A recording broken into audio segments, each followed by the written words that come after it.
Generally, when I talk about the chakra system, I describe the energetic layers and vortex points of the non-physical and energetic body. And when I describe the glands, or glands themselves, and the organs that are within the body, I prefer to describe the mechanism in which those glands and those organs work. So the functions, what's priority, what's not priority, what's primary, what's secondary, and how they work together, and how they work as energy, and so forth. And these discussions, really, when it comes to the pineal gland and vortex points and energy points, can take forever. They're complex subjects. It's important to talk about these eventually and understand within the channeling industry, spiritual community, there's not a lot of pineal gland type of videos unless people are talking about like brain parts. The pineal gland is extremely important. It's a functionality portion in our physical human body for the ability to properly utilize and facilitate and manage the DMT forms of molecules. Not getting high on DMT, that's not what I mean. But DMT, it's able to connect us to go into a higher dimensional form of perception, higher density states, higher dimensional states. That DMT, naturally we produce DMT as human beings. Same way our heart organ is an important function within our own physical body. We need it, obviously. But it's paired up with the heart chakra. There's a huge connection there. And they're hugely connected. They're quite connected. So to understand the higher levels of importance or high important information when it comes to the third eye manifesting itself into the pineal gland, it'd be just as important to understand heart chakra and the heart itself, the organ itself, for connecting the emotions of love and creating love and so forth, loving type of sensations. That's what heart chakra does. Heart just sits there and pumps blood, pumps in, pumps out. So this would be one concept of seeing a different perspective, different concept when it comes to the energy of the heart chakra or the energy of the heart. And extraterrestrials do not have the same size as pineal gland as we do, but the human hybrid extraterrestrials with hybridized programs they've gone through, they have very similar size than our human size of pineal glands. So extraterrestrials, extradimensionals that have had hybridization programs, that have a contribution of humanoid type of DNA. When it comes to genetics, when it comes to epigenetics, when it comes to DNA, we see that they have extremely similar size, the pineal gland, as we do. Most of the extraterrestrials do not have that. Theirs is way bigger, 2 to 3 times bigger. So a lot of these beings that have a larger size of pineal gland or similar size to our pineal gland, the expectation is that they probably require that pineal gland to use a lot more different psychic powers. But they're not. They already are quite psychic. They're already quite powerful. Their consciousness is way bigger than the level of a human being. Their consciousness is a completely different level. They have no extreme chemicals. They have no external chemicals, no chemtrails, no fluoride. Nothing is poisoning them or their gland. Their gland is not being toxified. Their gland is not being calcified. And also, too, a lot of the races are either benevolent, malevolent, or neutral, meaning they don't have what humans do, which is emotions. And what happens with our emotions? We're collecting blackness through our eye, standard human conditionings through our eye, through our life, through our incarnation. So their brains and their overall system is always really active, always running, always processing, always assessing full time. They don't just require the usage of the pineal gland to be intelligent. Their consciousness is already way ahead of the game because of the soul evolution itself. But in our human brain, we see that the third eye activates only due to being a part of a sensory reaction or interaction of the third eye energy. With the rest of the extraterrestrials and extradimensionals, they don't operate on this principle. They're way ahead of the game. I've seen many different videos describing the pineal gland using neuroscientific terms or neuroscience terminology, which is, in my opinion, sort of boring because a lot of people don't understand these terminologies. Describing a pineal gland using some of these galactic terminologies probably would be a very, very good thing. That's something that humans can relate to, something that's exciting and fun. So more terminology when it comes to galactic or interstellar, cosmic or celestial terminology should be used. Talking about pineal gland and using words like retina and nucleus and hypothalamus and neuropeptides and pismochromatic crystals and so forth, yeah, that's cute, that's fine, but we're not talking about multidimensional topics. We're not talking about multidimensional terminology. And the multidimensional interstellar type of terminology, what's required really to understand what is pineal gland within our bodies, but also the usage. And unfortunately, our corrupt society today, our system, heavily revised educational system, is quite corrupt. It's conditioning humans every day. They don't tell us about telepathy, teleportation, biolocation, telekinesis, true power of our pineal gland, a beacon in our brains. and many other multidimensional subjects. They're still hiding the existence of giants and so forth. And anything that has to do with truth, interstellar truth, or telepathy, or anything that has to do with mental power, right away it's suppressed with the terminology conspiracy. Everything is a conspiracy unless it's not on TV. Anytime a human wants to expand their awareness process, grow outward, psychically particularly, right away it's suppressed with conspiracy. Anything that has to do with pineal gland, or let's say crop circles, or anything, nothing, doesn't exist, conspiracy. I mean, it's nonsense. Pineal gland is quite real. That's second most blood going through our entire body. Second most blood flow goes through the pineal gland in our entire human body. And it's located in the geometric center of our brain. Very small, just small little tiny little grain of rice, really. That's what it looks like. And it's unpaired. And what that means is only one. And it acts as a radio receiver, a beacon in our brains. And it can only be stimulated, or it can only be activated with very few strategic methods. And it can be only detoxified or decalcified with very few strategic ways or methods. And there's obviously a massive, huge connection between our pineal gland and other realms around us. Densities, dimensions, places, below or above, it doesn't matter. All around us, they're all around us. And many ancient civilizations and old ancient writings, they taught about this. Engravings, they showed us this. Esoteric traditions, mystical schools, they talked about the pineal glands and the power of a pineal gland, the true purpose of a pineal gland. And one small example of this is seeing the Buddha statues. Anyone can go to the internet or Amazon or anywhere, buy a Buddha statue. What's on the Buddha statue's forehead? Well, we see a dot representing what? Well, it doesn't represent an elephant, it represents a pineal gland. Pine cones we see all around the world, statues of them. What does that represent? Well, we've got to look at the history. It represents the pineal gland. Hence, the red pine oil, particularly the one that comes from Japan, extremely beneficial. And ancient Greeks knew about it, they wrote about it. Buddhists, Romans, Hindus, they knew about it. Any extraterrestrial contactee knows about it. Any channeler knows about it. Thoth, Ra, Anunnaki, Elohim, the real builders of the Giza pyramids, not the ancient Egypt. They couldn't build a sewage system. The Thoth in them, they talked about it. Peru, Mexico, the civilizations there, they talked about it. Kundalini speaks of it. Even basic Bible, I'm not a religious person, but even basic Bible verses say, the eye is in the lamp of the body, and once that eye is cleared, the whole body is then filled with light. That's the translation. They're talking about the pineal gland. They're talking about the third eye. They're not talking about sun rays on someone's shoulder as the person is walking out. They're talking about the pineal gland. Many different civilizations talked about it, knew about it.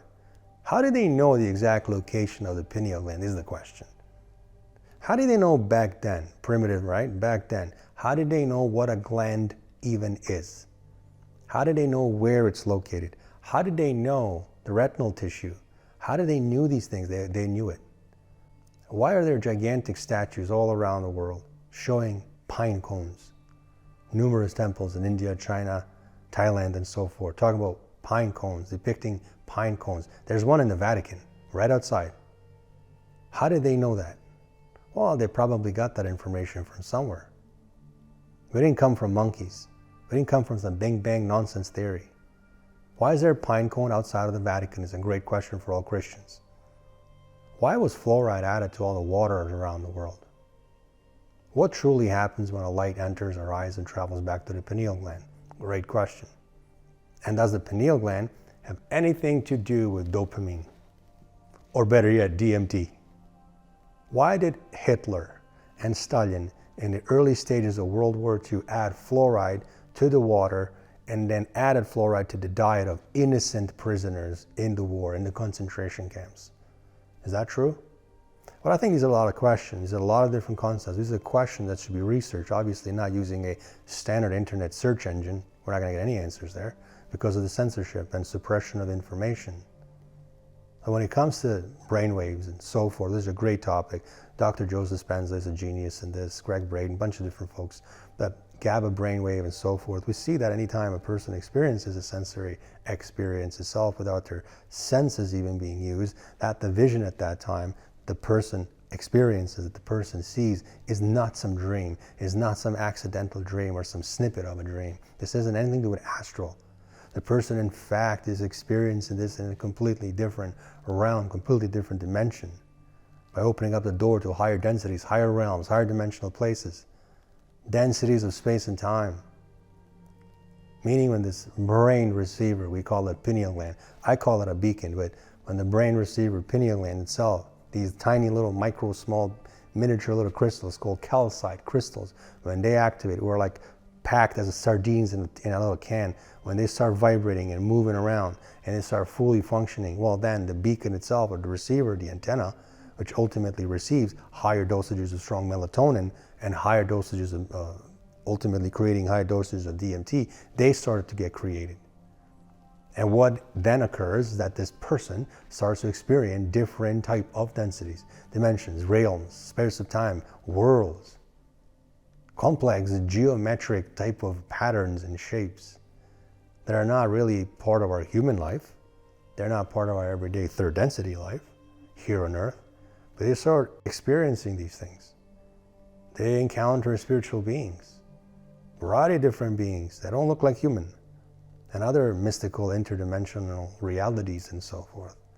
So after experiencing something like this, having an authentic experience, all of the lies that we have been really told over the years by heavily corrupt society, including fake news TV and heavily corrupt religious systems, educational systems.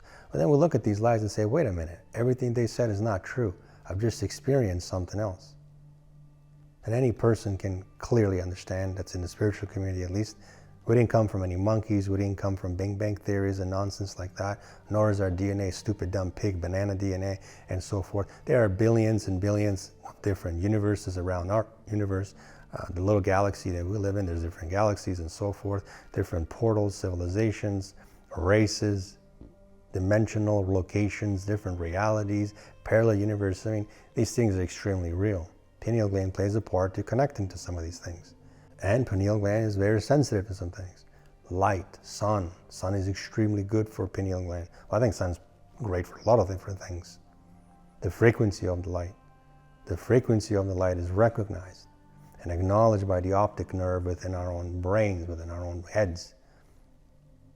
Nucleus signal then is sent when these things occur. And once it reaches the pineal gland, serotonin gets created, and serotonin is amazing. It's awesome. Melatonin we use for nighttime, but serotonin is just as important. And these two neurotransmitters, melatonin and serotonin, are very important in human daily lives. And in our own daily life, so Monday to Sunday type of thing, we definitely could use much more happiness, much more real dopamine, not fake dopamine, so social media, likes and so forth, but we can definitely also use dosages of natural serotonin. Serotonin is extremely important.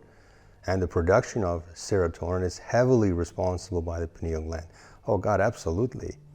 And implementation of sun is also as critical as I mentioned. Sun is the greatest friend to a human being, to our skin. Sun and the light, and by light I don't mean a bulb in a house, those kind of lights, or candles, but real natural sun, the sun itself. And as soon as the frequency of the light is observed by the optic nerve, so very close to the retina itself, what it does, we see it, that it sends a fast signal, so suprachiasmatic nucleus, right in that area, which signals the sympathetic nervous system, right in that area, which then signals the pineal gland. So it's a wonderful series of events that really occurs.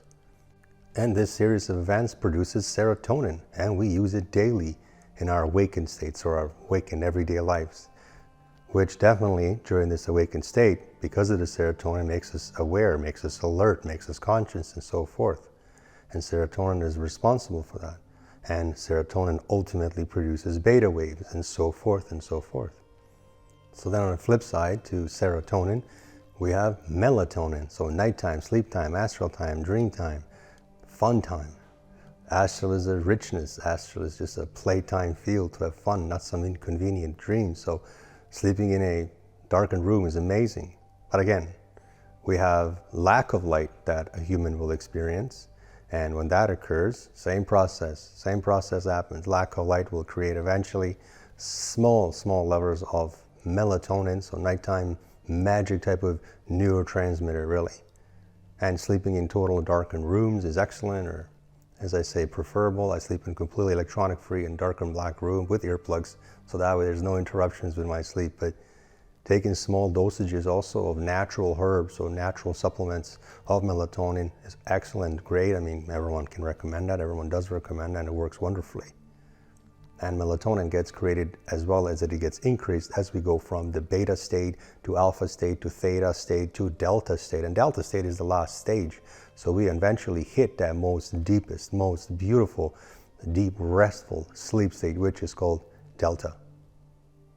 When it comes to human daily lives, let's look at the energy on Earth, 2022, 2021, 2020.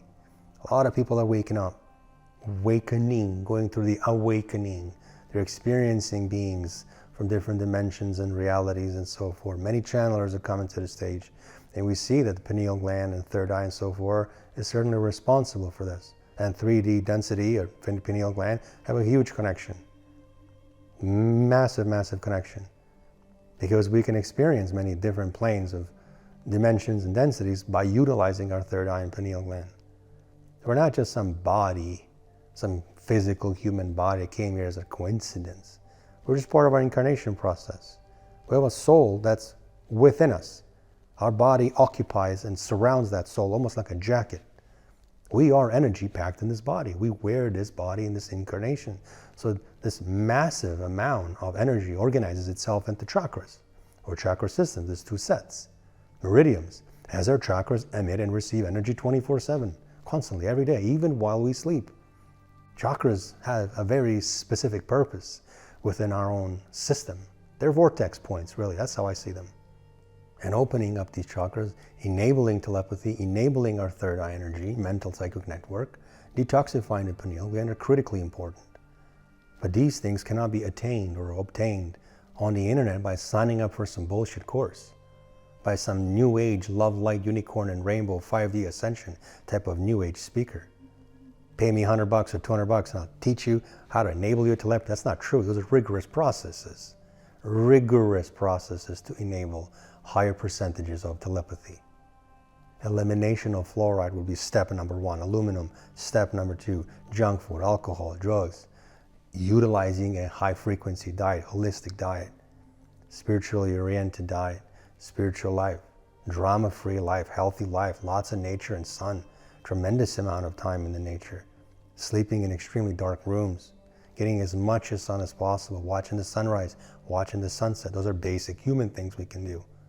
Practicing visualization, exercises, clearing, grounding, connecting to the grid, connecting to the pineal gland and visualizing that it gets detoxified, removing metal fillings in our mouth, utilizing many different herbal things.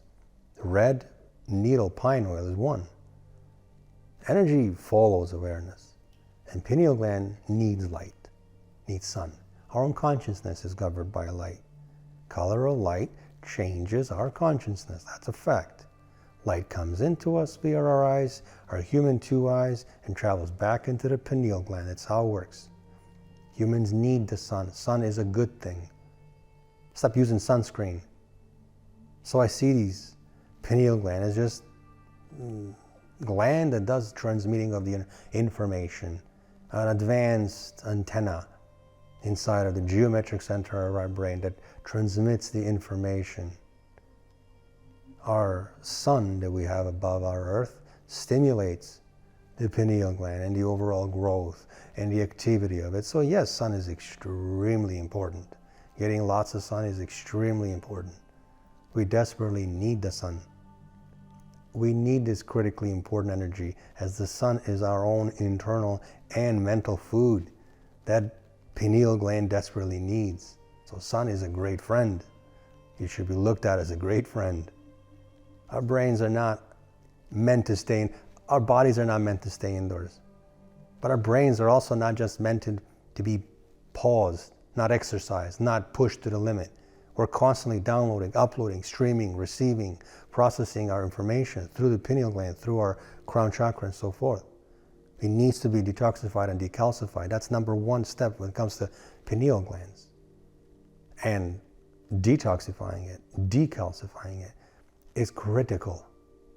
No magic pill will fix it. No online seminar will fix it. Absolutely not. Once the pineal gland is activated, detoxified, decalcified, telepathy starts being used. Connection between third density and fourth density starts getting integrated. Then that integration gets integrated with fifth density layer. That's when real telepathy comes, and that's when real conversations take place.